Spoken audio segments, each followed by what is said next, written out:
இயக்குனர் ரஞ்சித் அவர்கள் வந்த பிறகுதான், வெற்றிமாறன் வந்த பிறகுதான் என்று அவர் சொல்வாரேயானால் ஒரு இயக்குனராக இருப்பதற்கே அவர் தகுதியற்றவர்.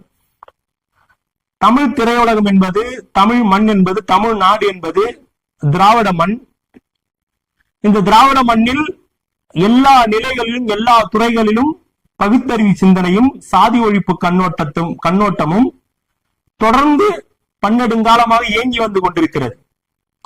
அது நாடகங்களாக இருந்தாலும் சரி, அது தெருக்கூத்தாக இருந்தாலும் சரி, அது சிறுகதையாக இருந்தாலும் சரி, அது நாடகமாக இருந்தாலும் சரி, இந்த சமூகத்தில் மக்களிடத்திலே ஒரு கருத்தை கொண்டு போய் சேர்ப்பதற்கான ஊடகங்கள் என்னவெல்லாம் இருக்கிறதோ அவைகள் எல்லாவற்றின் மூலமாகவும் நம்மளுடைய முன்னோர்கள் இந்த திராவிட சிந்தனையை, சாதி ஒழிப்பு கண்ணோட்டத்தை கொண்டு போய் சேர்த்துதான் இந்த மண்ணை திராவிட மண்ணாக மாற்றி இருக்கிறார்கள்.